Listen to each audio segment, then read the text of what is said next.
Hello, YouTube! I am Pinstar, and this is Pinstar Plays Interstellar Transport Company. So, for those of you who are wondering about this game, this is an early access game that isn't quite available for the public yet, but will be in several days. But the developer has given me an early key to this game to check it out. And actually, as a follow-up to this video, I actually got to play a multiplayer game with a couple of the developers and another streamer. So look for that video a little bit later this afternoon. But today we're going to be diving into the single player mode, and I'll be covering exactly what this game's about. As its name implies, it's your transport company, and it is a interstellar one.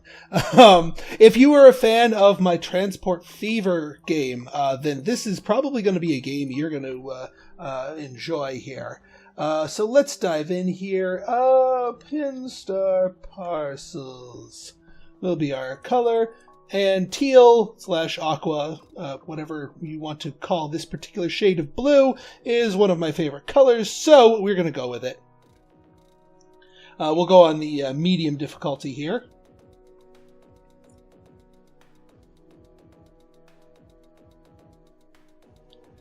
Give it a second to load everything up here. Come on. There we go. Perfect. All right, let us pause. All right, so when you generate a game, it generates the Sol system, i.e., our solar system that we are all familiar with. But all of the neighboring solar systems are kind of randomly generated here. So Thurbon and Algenibid and J377, all these are things. Now, you're not going to be even touching some of these later ones until the later game. Pretty much everything, you start small, you start out locally in the Sol system here. And the system does, the game does map out and manage the rotation of all the planets in the system here. And what's nice is it actually matters for distance purposes, where the planets are in their rotation. Like, for example, if we were to send something from Earth to Mars, this is going to be a bit of a trek across the inner solar system here. But if Earth happened to be, say right here in its rotation, and we wanted to set up a route to Mars, bing, bing, bing, bing, bing, bing, right back and forth, real quick trips. So the distance between planets is a variable that changes constantly. So it just sort of adds a dynamic to the game. Anyway, so what do we have to work with right now? Well, at the very beginning of the game, there are 3 populated planets. We got Earth, and of course Earth is fully populated. This is sort of the home world for everybody here. You have a couple different goods here. You got food, water. These are the criticals and essentials for keeping the planet alive. Consumer goods are just there for, additional transportation opportunities. Raw materials get made into consumer goods. Rare resources get made into machinery.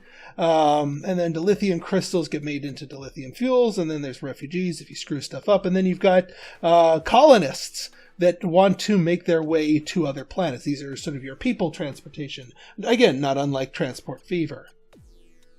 Now, there's a couple of different ways you can play. The other place we have Luna, aka our moon, who it's actually been decently populated at this point, with about 6 million people living there. But its development level is still fairly low. The development level sort of determines the level of outputs of a planet. As a planet develops more, it starts putting out more resources, but also as the population grows, starts demanding more resources. And then we got Mars here, which is a fledgling colony here. Only 500,000 people to its name. Development in the less than 1% thing. So not a lot of output from this planet. This planet's going to be kind of tough to develop, but developing it will cause its population and development level to grow, which will allow it to become a lot more commercially significant for, well, pretty much everything. So let us get started here. Now, looking at Earth, Earth and the Moon are the sort of the obvious pairing here. But we also need to look at the supplies and demand. So, for example, the moon has a supply of rare resources and raw materials, but it also demands more machinery, which is needed up here, and also water and food to a fairly significant tune. As far as Earth here goes, now it might look like, Earth barely has any surplus. Well, the magnitudes here are a little bit different. Earth's surplus is 18,000 food because of the sheer level of population on Earth. So we have more than enough food. And of course, Earth's hunger for raw materials is also insatiable. So Earth and the moon are natural trading partners. So what we're going to do here is we're going to buy a gate. One here in Earth and one here in the moon. Now, as far as our ship, well, actually, first we have to set up a route. Now, the thing is, you set up routes independent of ships, and then you assign those ships to the routes. So not unlike assigning trucks or ships, sailing ships, that is, to a route in Transport Fever. I'm going to be drawing a lot of parallels between the two because it's a natural comparison. Now, on this route right here, we can define a few things. We can define for each good what are the pickup and delivery rules at each stop. So, for example, if our ship can take food, we want to wait for a full load of that food. If our ship can take consumer goods, we'll wait for a full load. Food gets dibs over the others. It's never going to be picking up raw materials, but machinery, yes, we want to wait for a full load. We will also be picking up water at Earth. Now, on Luna's side of things, when we're at Luna, we'll wait for a full load of rare resources. We can also wait for a full load of raw materials. And now, the other thing with Luna is the passengers. You can actually set the ticket prices for each individual class of passenger. And depending on how far they're going and also what type of passenger they are, that's the kind of the price they're willing to pay. I'm just going to stick with coach here. Let's make it 300 though. Because I found that you can get away with a slightly higher price for this. If you go too much higher though, they won't board your ships. Right then, now that we have our route, we can purchase a new ship. Now, there's a couple of different options available to us here in the early game, and as the game progresses, they will invent new ships. Again, like Transport Fever, coming out with new models of ships and trucks and what have you. Inventing new ships is not something that you, the player, is tasked with doing, at least not yet. That's actually on their development board for allowing players to have an influence on the speed of research for new ships and what have you. Now, one interesting deviation from Transport Fever, if you remember back to my Transport Fever series, I was obsessed with making sure that every single trip it was full both ways. That's a lot harder to do here. The reason being is each container can only hold so many a very specific type of good. Like, for example, liquid storage. If I wanted to bring water from Earth to the moon, I'd have to build a ship kitted out with liquid storage. And when the moon drops the water, or when the ship drops the water off at the moon, we'd have to, coming back, there's no liquid, thing, there's no dilithium fuel on the moon. So there's no back and forth transportation for that, right now. So it's a one-way trip. But that being said, that's the only way to move water, and you can't set it to retool your ship at each stop. It's once you build the ship, that's how it's kitted out. And if you want to change it, sell the ship, buy a new one. So there's a little bit more tactical thinking and planning in terms of that. Now, the other nice thing about this game is there's a new type of ship. It's called rockets. So these things will hold a lot less cargo, but they're a lot cheaper than their normal counterparts, but they're a one-time use. You launch it, it delivers its cargo, it's done, it's gone. That's it. Kaput. However, this is useful for delivering higher value or very important one-way cargo. So, for example, like machinery. Machinery is a one-way good, but machinery costs a lot. There's a lot of money in machinery. So what I'm going to do is I'm actually going to get ourselves a bunch of Neptune rockets, fill them with machinery slots. And again, that's when you build them into machine storage, that is literally the only thing that can hold machinery. So it's basically impossible unless you're taking the very machinery that you delivered back to the other planet. That being said, machinery is very valuable, so getting a profit only one way, it still works. So we'll tell it to launch immediately. It takes a couple of days for these to be delivered. Let's order, I don't know, how about 10? So we will unpause here. And we are going to, yep. Oh, and there's a subsidy. Okay, so we get extra. So we're going to want to get some water ships going here. So here's all 10 of our ships kind of clustered together, each with 10 units of machinery, making the trip there. Now, they were 2,200 each, but they're going to give us, well, an unreadably large amount of money. But yeah, if we look at our finances here, we just got, out of 10 of them, we just made $97,000. Now, we can only do that so much before, as the demand gets satisfied here, the price that they pay for each additional good goes down. So we're going to want to look into more sustainable things. Now, being that we just got told that that there's a brain subsidy on water, we're going to want to approach that a little bit more aggressively than we normally would. Now, normally at the early game, I stick with these smaller models, the 25 slot and the 20 slot ones. Then you got this big McLarge one here. It's a 40 slotter, but it costs 114. Now, do I want to go with this, or do I want? You know what? I think I'll still stick to the 25, but I think I'll go with 2 of them. So we're gonna load up with liquid storage. That's gonna be our specialty here. We'll get a couple of these. Now those are not disposable. They will go bouncing back and forth between Earth and Luna automatically. The other thing that I'll want to do, let's get a few more of these.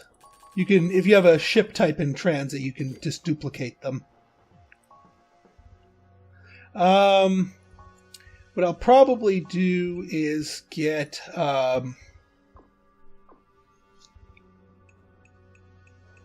know what? I think I'm going to go for machine delivery and dry goods as another pair of these. Oop, nope, yep, that's the one I want. I like the 25 slot one. It's slightly more expensive per slot, but it's slightly more efficient too. So I like it that way. Earth Luna supply. Now this will be another one-way one. Colonists, eh? All right, Plan B. Let's get a coach ship going back and forth here.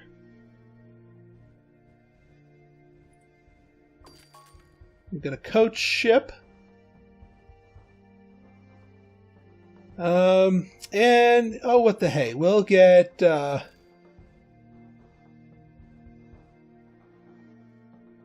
actually what I'll probably want to do is get one of these, one of the big ones, and fill it with food, because the food is going to be a profitable back and forth, because these types of slots can hold rare materials, so we can take something back from Luna. But it doesn't work out with the timings, though. That's the thing. So we'll just get one of these with that. Well, the thing is, I like to buy 1 slot for every 2 ships. All right, so we got our first ship. It takes a lot longer to build a ship. So we got our water coming over here. Did we? Yeah, all right, good. We bought the thing. How much did we just get for that water? Not bad. See, it's not as sexy as machinery, but it's a lot more sustainable. You're not going to be able to deliver machinery to there forever.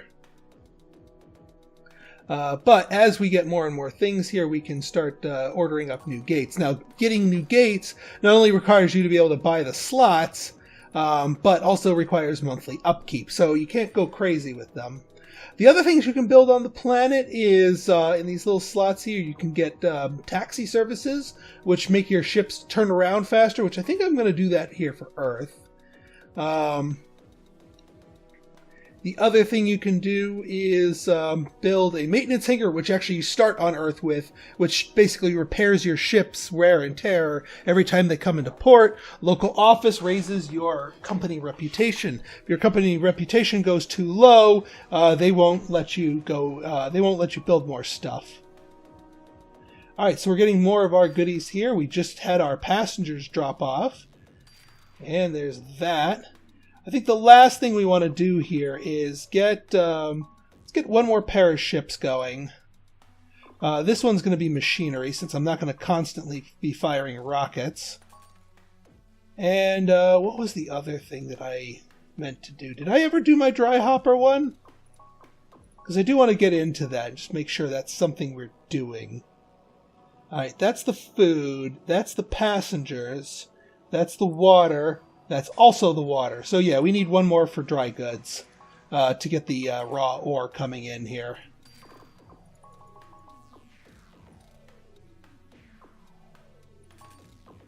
There we go.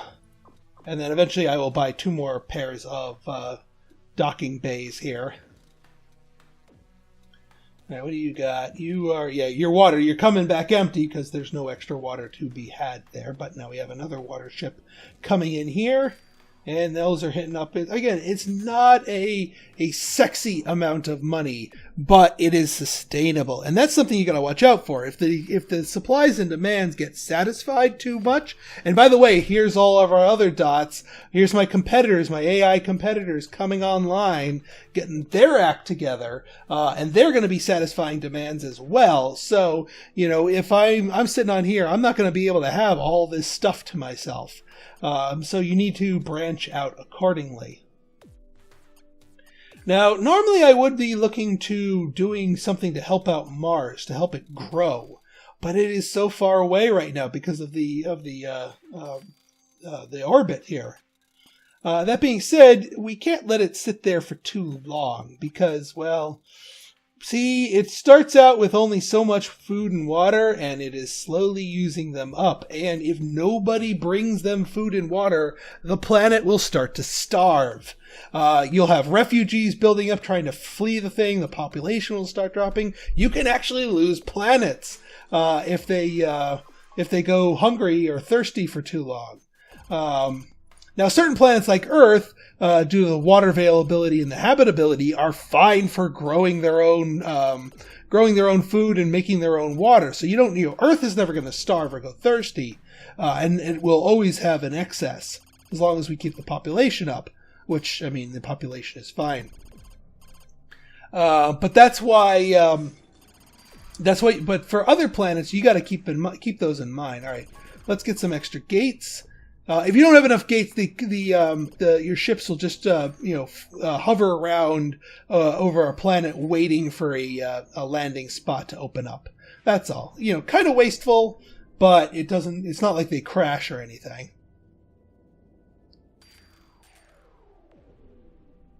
All right, finance is doing decently here. Man, I just wish Mars was a little bit closer. I'd start up operations with it. I mean, we could. What they really want is machinery. They need a lot of machinery. You know what? Darn it.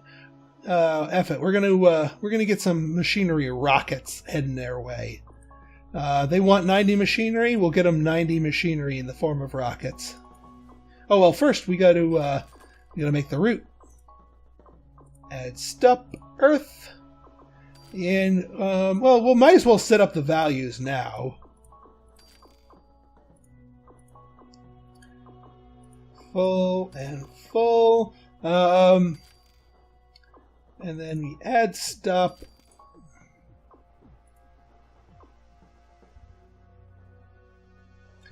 And then here, Mars, the only thing we'll ever really be taking back is some raw materials, and even then it's not that much. But we do want to define our stuff here. Let's set you to 300, and then maybe set you to 500, and maybe set you to like 700, because Mars is a heck of a lot farther away. So here's what we're going to do. We're going to purchase a new ship. We're going to get a rocket. We're going to get machine storage. We're going to do that to the Mars supply here. 2, 3, 4, 5, 6, 7, 8, 9. Beautiful. Now, let's take a look at Earth, see if there's any people who want to go to Mars. There are actually a decent clip of people that want to go to Mars. You can see those highlighted in red. The other people want to go to Luna, so there's also a lot of people there. Let's get a ship together to send people to Mars. We'll do it, yeah, as a space bus, but this one's going to be a little bit higher class. We'll do 2 first class sets of seatings, one of those, and one set of schleps for the coach. Machinery delivered to Luna, eh? There we go. Oh yeah, we also need to buy a landing pod here. Alright, so here's our ships here, taking their beautiful machinery out to here. Do we have a surplus of machinery at... Oh, yes we do. Oh, yes we do. Let's gobble that up with some rockets real quick. What was that? 170? So 17 of these? 2, 3, 4, 5, 6, 7, 8, 9, 10, 11, 12, 13, 14, 15, 16, 17. As you can tell, I really like rockets in this game because it gets around the whole conundrum of profitability on one-way trips.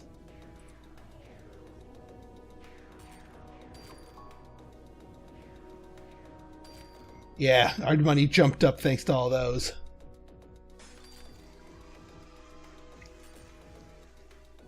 And here comes our people here. So we got, yeah, full boat of passengers.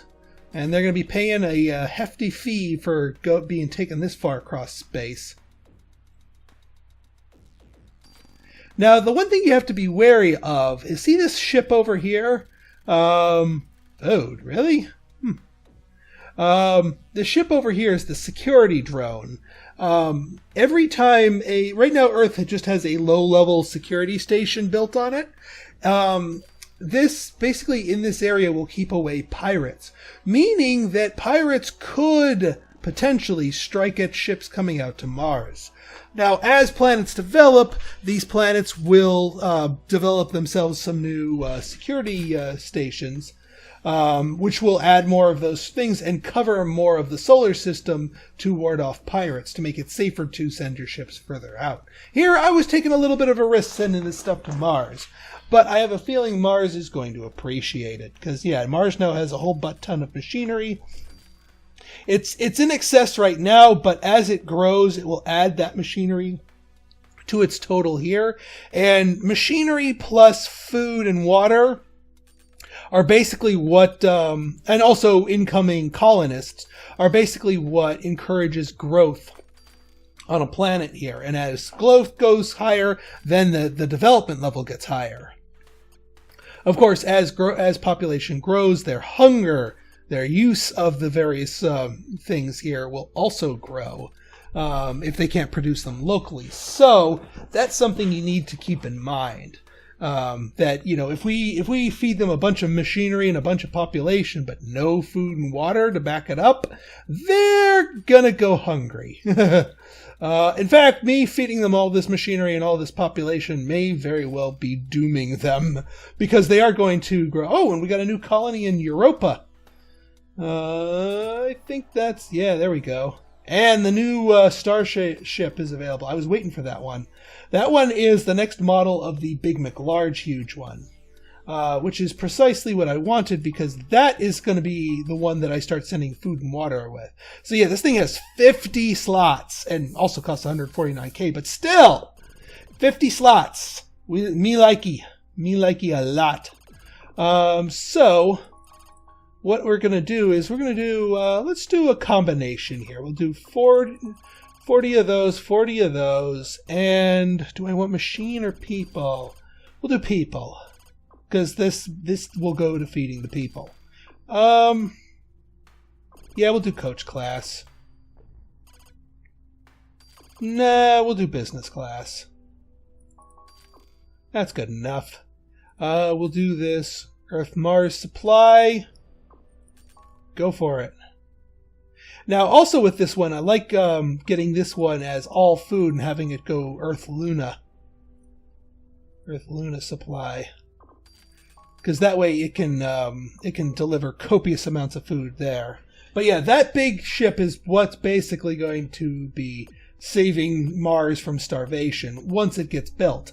Now, the larger ships do take a lot longer to come into commission. So yeah, we got a whole bunch more people now. Yeah, that apparently our ship had 1 million or 500,000 people on it. So now the population's much higher, but also their consumption is much higher. And now that the population's grown, the spaceport has grown. The local governments will develop stuff on their own.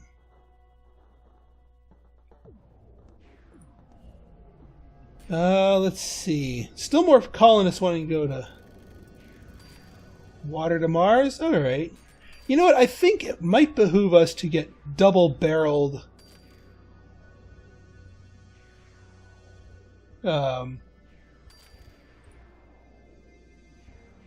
yeah. Let's order a duplicate ship of that. That way we can bring extra food, extra water, and extra passengers, too. So all the necessities to grow the colony, except for machinery. But we already delivered the machinery up front.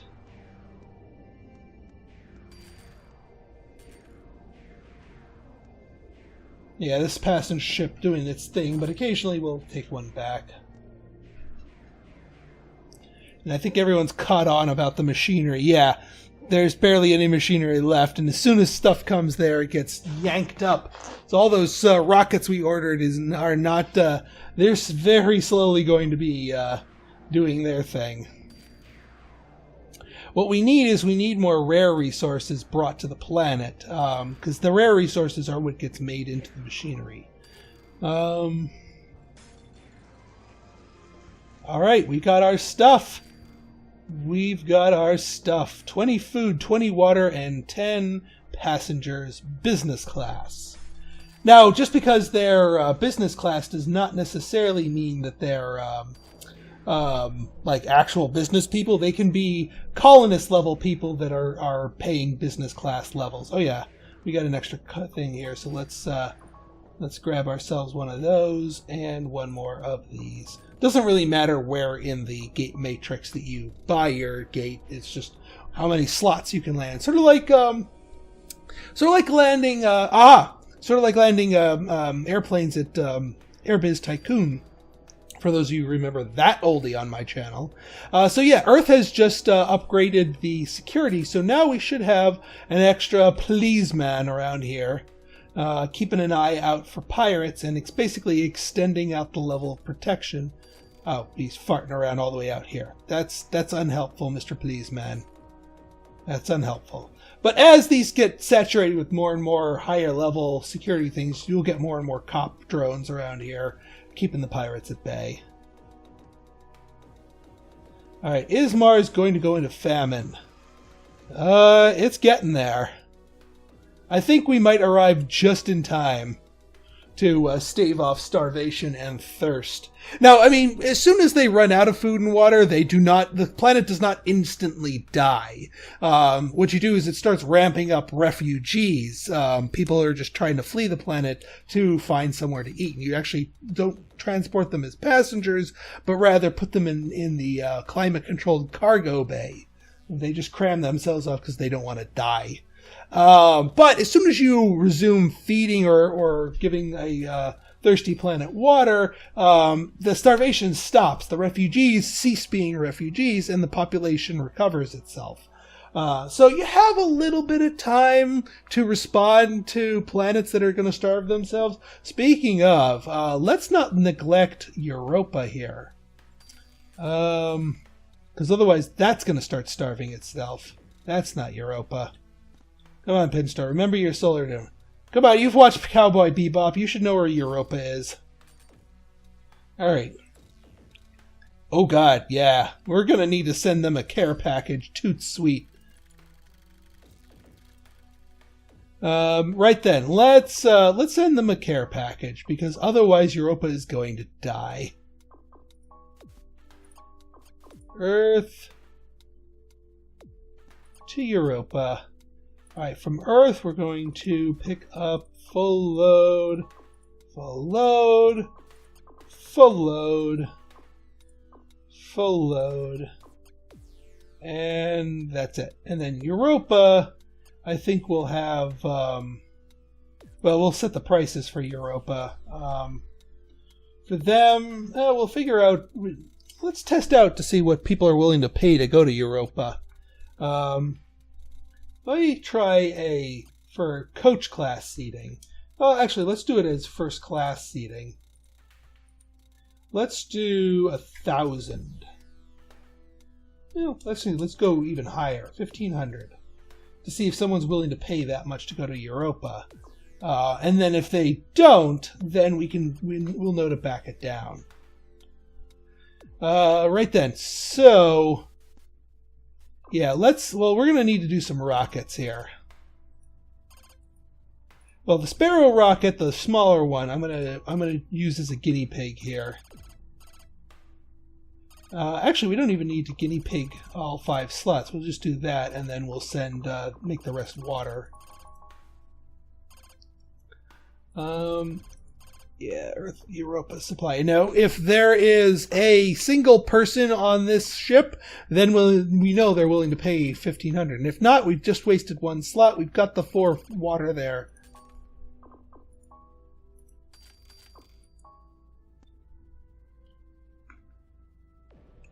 So, experimentation. Sparrow rocket, we've got... Nope, they did not take the bait. But we got the 4 water on there. Was there even a person bound for Europa? Because that... Oh, nope, yep, there's people bound for Europa. They just didn't want to pay that much money. I don't blame them. That's okay. We'll continue our experimentation and also save Europa. Alright, so let's back that beast. Oh, wait, that's... Earth, Europa. Oh, yeah, we just click on Europa. 317. No. We'll try 1,000 this time. Do they take the bait for 1,000 is the question. Wait, why are you stopped?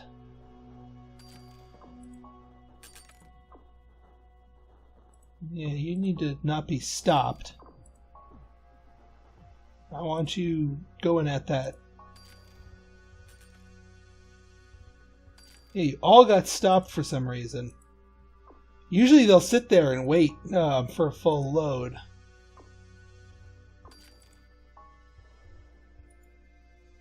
I think I queued up one too many of these things. You know, some of this we can point this one over to Europa.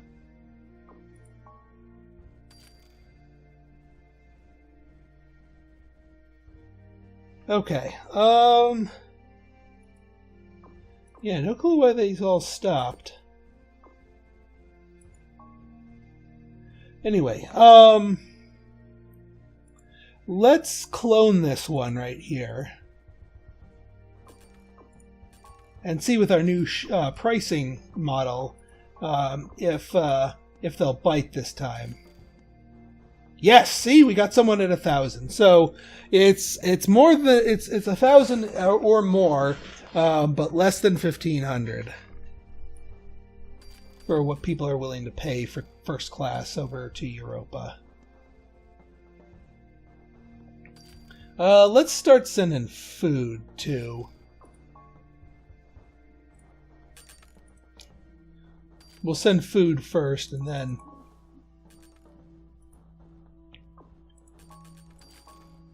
two things of food.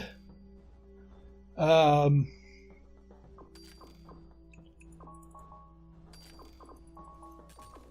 do 2 more things of water.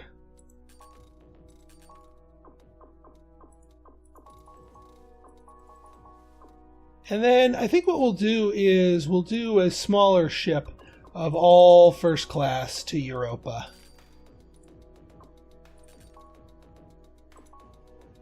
And hopefully by the time all that stuff arrives there, it'll have developed its port enough to actually be able to fit that.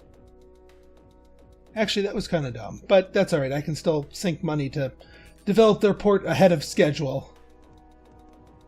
How are you guys doing? Or how's Mars doing? Mars, yeah, grew up a little bit. Not on the verge of starvation anymore, since we've been making that thing, and that ship will keep supplying it. So hopefully Mars will not have to worry about the fear of famine.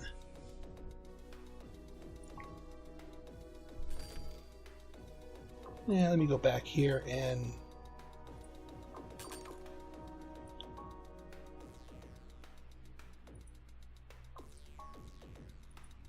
yeah, usually they don't just go stopped here.